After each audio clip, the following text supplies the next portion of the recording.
belajar komputer jaringan. Pada kesempatan kali ini kita akan membahas tentang pengenalan hardware komputer ya.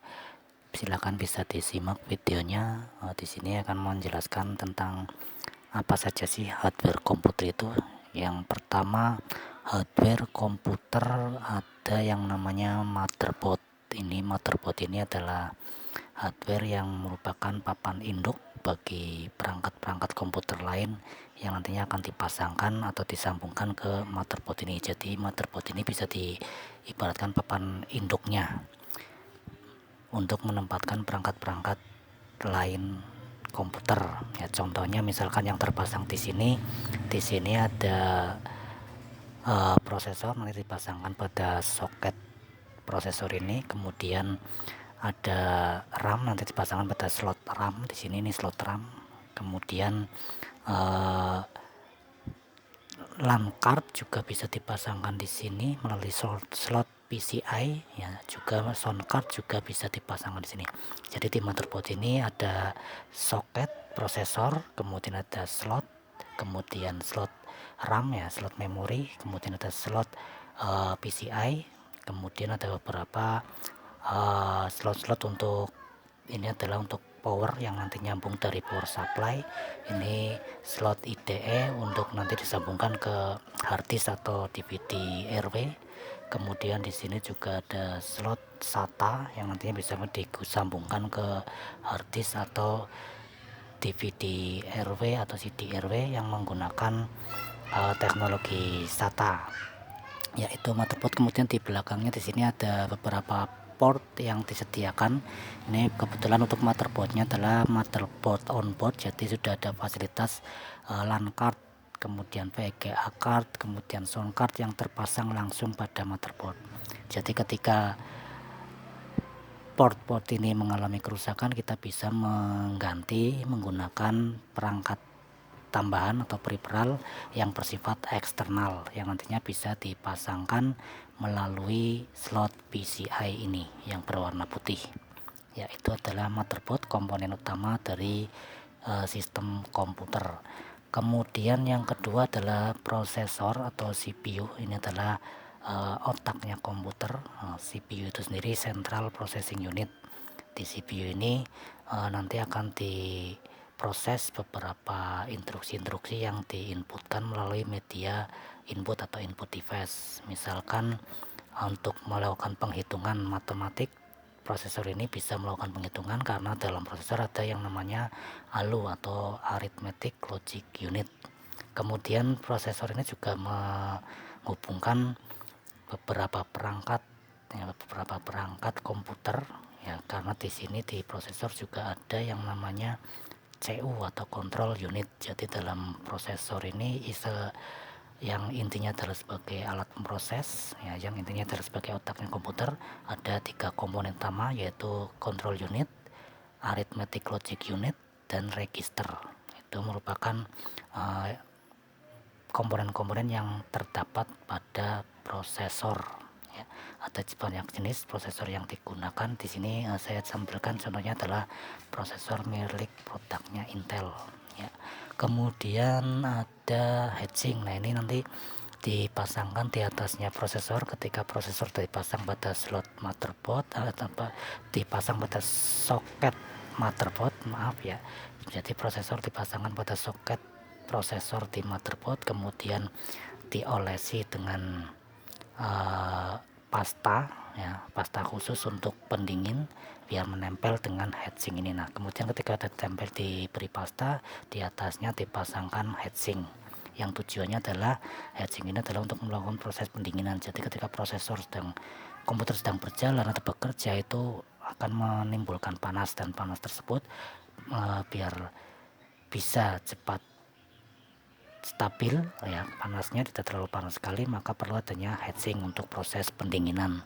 Karena kalau misalnya prosesor panas tanpa ada pendinginan, komputer akan mengalami hang atau berhenti, tidak bisa beroperasi.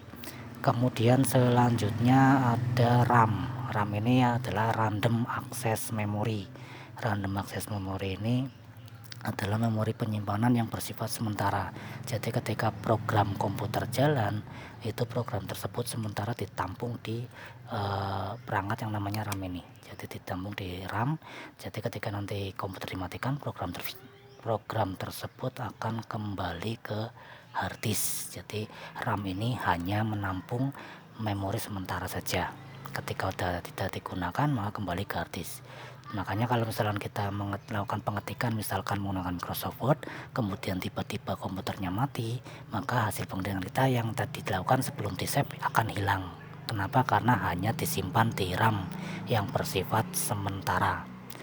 Beda kalau misalkan kita simpan di hard disk, walaupun komputernya mati, tetap ketika kita nyalakan kita bisa cari lagi file tersebut dalam kondisi utuh, tidak akan hilang, yaitu RAM, random access memory, yaitu memori yang bersifat sementara, media penyimpanan yang bersifat sementara. Kemudian hard disk. Nah, ini hard disk adalah media penyimpanan yang bersifat permanen.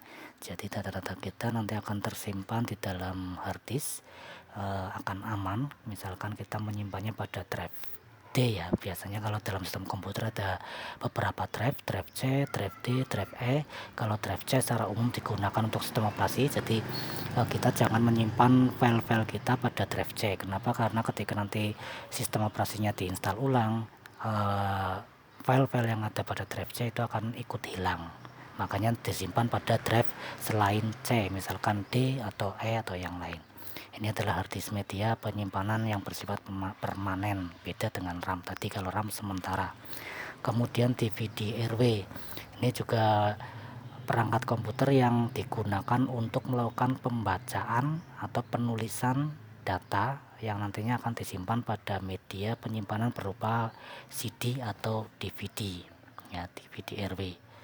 Kemudian ada VGA card, ini adalah perangkat komputer yang berfungsi untuk menampilkan tampilan ke layar monitor. Jadi monitor nanti kabel datanya itu akan disambungkan ke port ini sehingga tampilan komputer akan bisa tersalurkan ke layar monitor ya. Kemudian ada LAN card ya. LAN card ini adalah perangkat komputer yang berfungsi untuk menyambungkan komputer ke jaringan komputer ya, menyambungkan komputer ke jaringan komputer. Jadi tanpa adanya LAN card ini, komputer tidak akan bisa terkoneksi ke jaringan ya. Ini LAN card ini memiliki port RJ45, jadi nanti kabel yang memiliki konektor RJ45 disambungkan ke sini, kemudian saat ujung satunya bisa disambungkan ke switch atau disambungkan ke komputer langsung ya, sehingga nanti komputer tersebut yang tersambung ke LAN card ini akan bisa terkoneksi ke jaringan atau bisa menghubungkan ke komputer lain dalam sebuah jaringan. Kemudian ada sound card. Sound card ini fungsinya untuk mengeluarkan informasi berupa suara. Jadi ketika kita mendengarkan musik atau lagu ya, nanti suara tersebut bisa keluar kalau misalkan kita menyambungkan speakernya melalui port-port yang ada pada sound card ini. Ini ada warna biru, kemudian ada warna pink atau merah ya, kemudian ada warna hijau.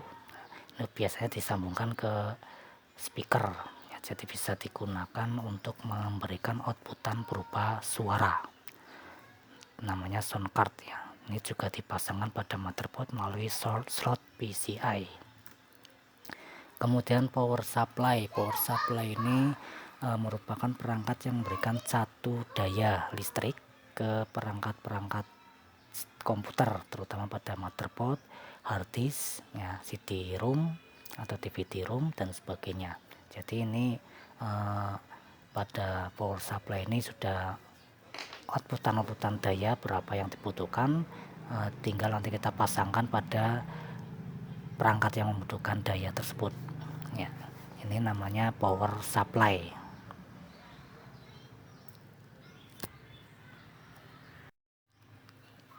Power supply ya. Kemudian selanjutnya ini adalah casing CPU, dimana nanti ketika motherboard, prosesor, RAM, kemudian heatsink sudah dipasangkan motherboard ya, sudah dipasangkan motherboard. Nanti motherboard tersebut akan dimasukkan ke dalam casing CPU ya, ke dalam casing CPU ini, termasuk hard disk, DVD ROM ya, itu juga nanti masuk ke sini. Ini casing CPU biasanya kotak hitam yang di samping monitor ya biasanya ya. Casing CPU fungsinya untuk mengamankan perangkat-perangkat komputer, motherboard, dan komponen-komponen yang terpasang di motherboard, kemudian hard disk, kemudian power supply juga terpasang di dalam casing CPU, CD-ROM, CD-RW atau DVD-ROM juga terpasang di dalam casing CPU.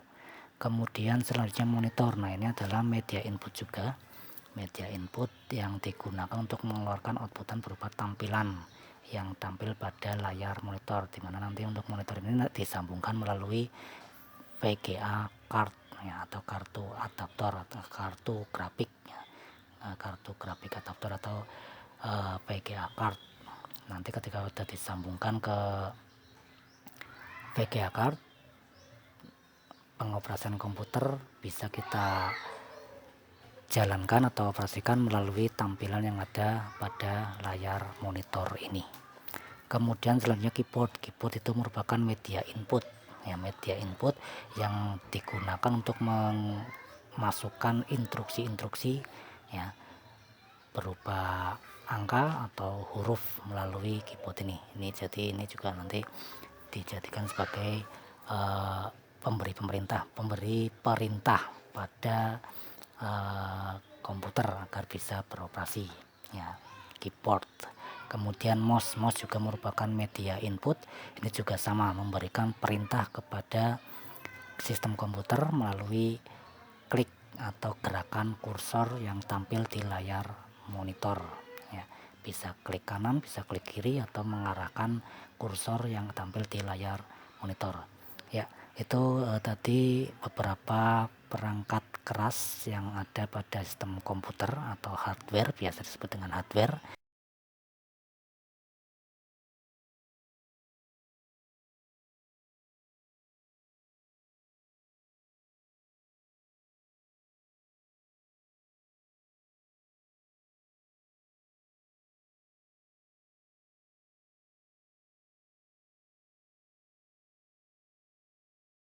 Ya, terima kasih sudah menyimak video ini. Misalkan mau melihat video lain, silahkan bisa klik huruf I yang ada di atas ya, atau melalui slide yang tampil di samping ini atau berikut ini. Setelah ini nanti ada video yang akan ditampilkan, bisa Anda tayangkan, silakan kalau misalkan menghendaki. Tapi kalau misalkan mau memilih video-video yang lainnya, silakan bisa klik tanda I yang ada di atas, dan jangan lupa untuk klik foto di samping pojok bawah ya. Silakan untuk mensubscribe ya, mohon maaf, mensubscribe biar nanti Anda tidak ketinggalan dengan video-video berikutnya. Terima kasih.